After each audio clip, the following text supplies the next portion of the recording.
अस्सलाम वालेकुम नाज़रीन, पाकिस्तान में कुल्फ़ी बहुत ज़्यादा शौक़ से खाई जाती है। आज के इस वीलॉग में हम आपको दो फैक्ट्रियों के अंदरूनी मनाज़र दिखाएंगे और जिसमें आप देख सकेंगे कि टांगों वाली इलायचियाँ क्या चीज़ होती हैं और उनका अमली मुज़ाहरा भी आपको इन्हीं फैक्ट्रियों में बासानी नज़र आ जाएगा। फिर सबसे पहले ज़रा देखिए कि एक फैक्ट्री में हम एंटर होते हैं, उसमें एक बड़ा सा टब है जिसके अंदर सैकड़ों की तादाद में कुल्फ़ियाँ डाली गई हैं। ये वो वाली कुल्फ़ियाँ हैं जो रिजेक्ट हो चुकी हैं, क्योंकि जब इनकी आउटलेट्स पर कुल्फ़ियाँ जाती हैं, कुछ कुल्फ़ियाँ टूट जाती हैं, कुछ टेम्परेचर ज़्यादा होने की वजह से फ्रीज़र में वो कुल्फ़ियाँ मेल्ट हो जाती हैं, कुछ वैसे रिजेक्ट हो जाती हैं किसी और वजह से कि उसमें नमक ज़्यादा आ गया है, क्योंकि कुल्फ़ियों को जिन सांचों में डाल के जमाया जाता है उसके नीचे जो पानी होता है वो नमकीन होता है और कुल्फ़ियों के सांचों में चूँकि जोड़ होता है वो जोड़ ढीले हो जाते हैं, ज़ंग आलूद होने की वजह से सांचे गल जाते हैं, वहाँ से नमकीन पानी उन कुल्फ़ियों के अंदर दाखिल हो जाता है और कस्टमर वो कुल्फ़ियाँ थोड़ी सी खाते हैं और वो खाने के बाद कहते हैं कि कुल्फ़ी ठीक नहीं है, ये तो नमकीन है, हमने तो मीठी कुल्फ़ियाँ लेनी थी। उस वजह से भी कुल्फ़ियाँ रिजेक्ट होती हैं। यानी मुख्तलिफ़ वजूहात के बिना पर जब कुल्फ़ियाँ रिजेक्ट होती हैं वो मुख्तलिफ़ आउटलेट से वापस कारखाने में आती हैं, तो ला के इस बड़े टब में ये कुल्फ़ियाँ रख दी जाती हैं और गर्मी का मौसम को 45 डिग्री का टेम्परेचर, उसमें जब ये कुल्फ़ियाँ पड़ी रहेंगी, घंटों पड़ी रहेंगी, मेल्ट होंगी, आप इस टब के अंदर एक प्लंजर देख सकते हैं। प्लंजर एक हम उस टूल को कहते हैं जिससे यूं यूं उसमें टब में जब मारा जाता है, फेरा जाता है, तो उससे कुल्फ़ियाँ टूटती भी हैं, जल्दी मेल्ट होती हैं, ताकि ये जब मेल्ट हुई हुई कुल्फ़ियाँ हैं इनके अंदर हाथ डालेंगे, हाथ डाल के ये सारे तिनके कुल्फ़ियों के निकाल के साइड पे रख दिए जाएंगे और इस दूध को दोबारा इस्तेमाल कर लिया जाएगा। जिस शख्स ने वो अंदर से तिनके निकालने हैं उसने कौन सा ग्लव्स पहने होंगे? शदीद गर्मी का आलम, पसीने छूट रहे और पसीना ज़्यादा हाथ बाजुओं तक उसमें डिप होंगे, वो अंदर से निकालेगा और निकाल के ये दूध आगे लेके जाएंगे। आप कहेंगे कि इसको छाना भी जा सकता है, लेकिन अगर छानेंगे तो उसके अंदर जो बादाम के बड़े बड़े पीसीज हैं वो भी फिल्टर हो जाएंगे, तो इसलिए उन्होंने तो बादाम ज़ाया नहीं करने। तो इसका आसान तरीका ये है कि वो हाथ डालें और अंदर से टटोल टटोल के एक एक तिनका पकड़ें और वो बाहर फेंक दें। तो अब उसके बाद ज़रा आगे आ जाइए। हमारे घरों में दूध को ब्लेंड करने के लिए छोटे ब्लेंडर होते हैं, लेकिन ये फैक्ट्री जिसमें रोज़ाना लाखों की तादाद में कुल्फ़ियाँ बननी हैं, यहाँ पे ब्लेंडर भी बड़े हैं। इसके अंदर तय में आपको काकरोच मरे हुए नज़र आएंगे, काकरोच ज़िंदा चलते हुए भी नज़र आएंगे। इस मशीन की साइडों पर भी आपको काकरोच नज़र आएंगे। इस मशीन के नीचे वाली साइड पे जो सारी जंग आलूद सरफेस है, जहाँ इसकी इंसुलेशन हुई हुई है, वो चूँकि जंग से गल चुकी है, उसके अंदर काकरोचेज़ ने अपने घर बना लिए, अपने मस्कन बना लिए हुए हैं। वहाँ पे वो अंडे भी देते हैं, बच्चे भी देते हैं और वहाँ पे सैकड़ों की तादाद में एक एक मशीन में काकरोचेज़ हैं। अब जिस वक्त काम ख़त्म होता है तो मशीन खाली पड़ी होती है, तो ये काकरोच खुलेआम दंदनाते फिरते हैं, सैर करते हैं और करीब ही इसके साथ ही नालियाँ भी ओपन हैं, ड्रेन्स भी ओपन हैं, नीचे कीचड़ नुमा पानी भी खड़ा हुआ है। ये सब कुछ इस काकरोच की अफजाइश के लिए आइडियल एनवायरनमेंट है। वहाँ से काकरोच निकलेंगे, हर किस्म की गंदगी अपने साथ चिपकाएंगे और लेके इन मशीनों में जा बजा इक्वली डिस्ट्रीब्यूट कर देंगे। अब यहाँ के एक वर्कर से जब मैंने पूछा, मैंने कहा कि आप लोग इन कुल्फ़ियों में बादाम जो हैं ये छील के क्यों नहीं डालते हैं। तो उसने ये कहा कि अगर हम छील के डालें तो कई बार ब्लेंडर के जब ब्लेड तेज़ी से चलते हैं तो इसके अंदर जो काकरोच मशीन के अंदर जगह जगह छुपे हुए होते हैं, ये जब निकल के आते हैं तो वो भी ब्लेंड हो जाते हैं।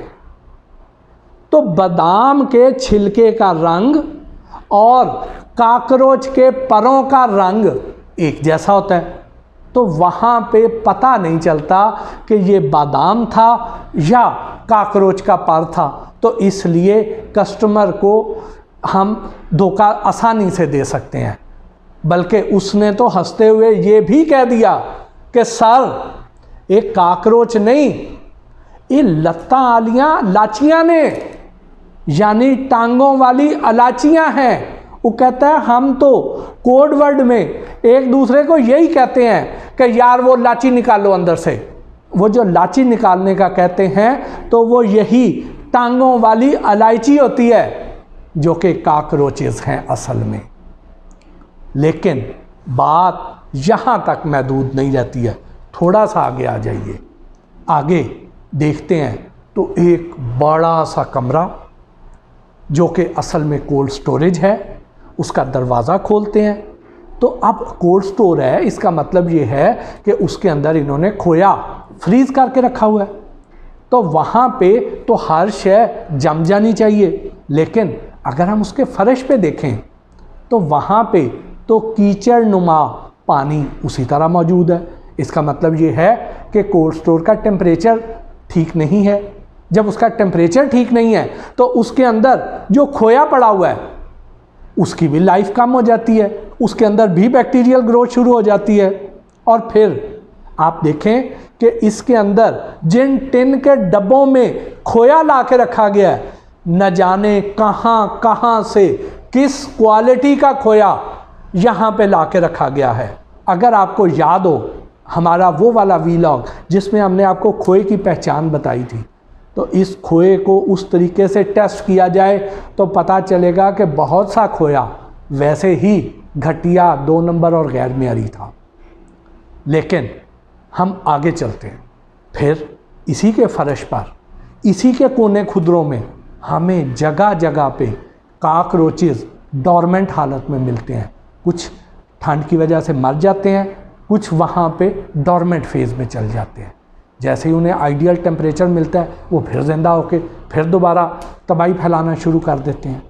फिर आगे आ जाइए कि जिस टैंकर में दूध लाया जाता है उस टैंकर से दूध निकाल के इनके बड़े टब्स में, बर्तनों में, फ्रीज़र्स में ट्रांसफ़र करने के लिए जो पाइप इस्तेमाल किया जाना चाहिए वो पाइप भी फूड ग्रेड नहीं होता। यानी बड़े बड़े ब्रांड, करोड़ों रुपए की सेल, लेकिन दिल इतना सा और ज़मीर बिल्कुल मुर्दा, इंसानियत से आरी।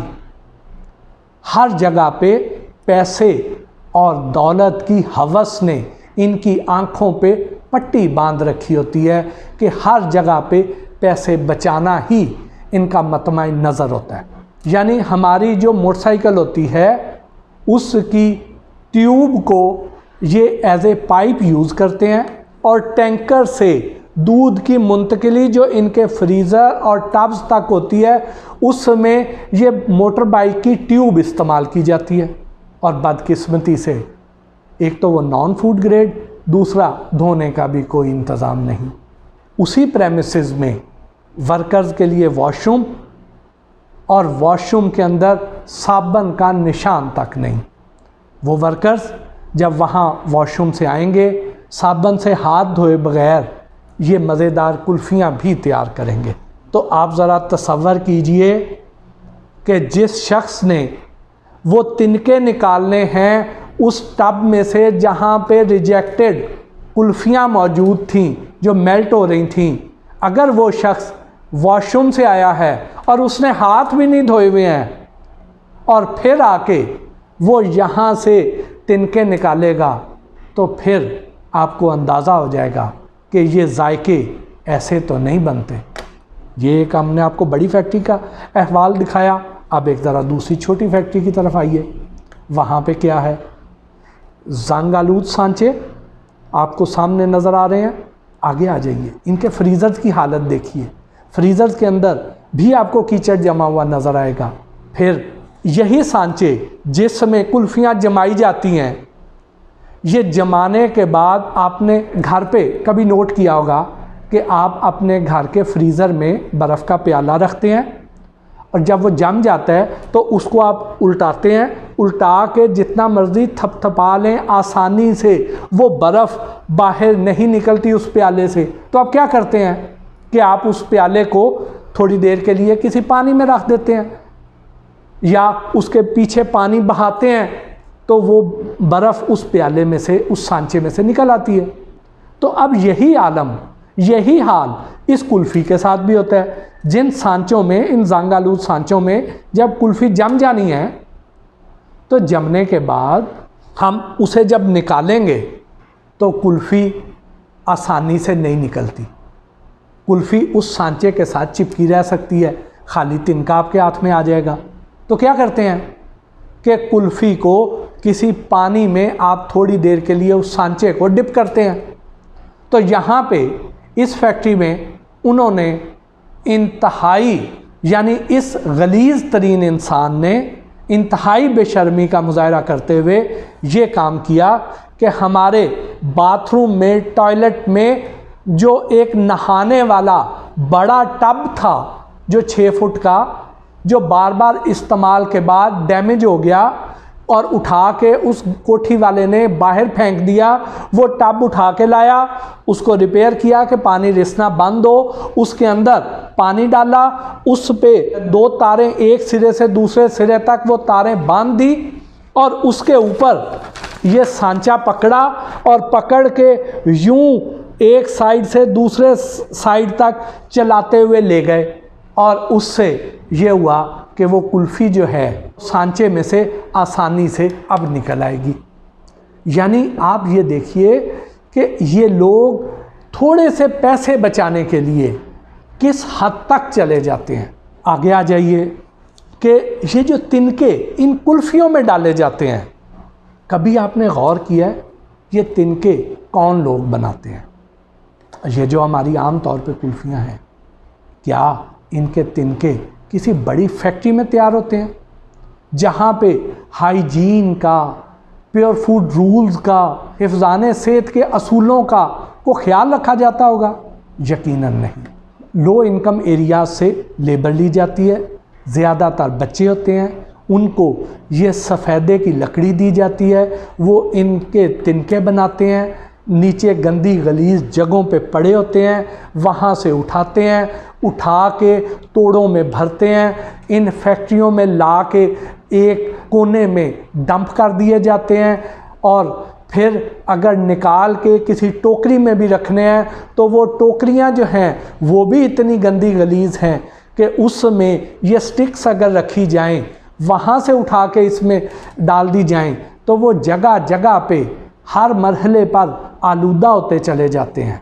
और याद रखिए कि हमने ये कुल्फ़ियाँ जब खानी होती हैं तो इनको गर्म करके, उबाल के नहीं खाना होता, हमने उसी तरह कंज्यूम कर लेना होता है।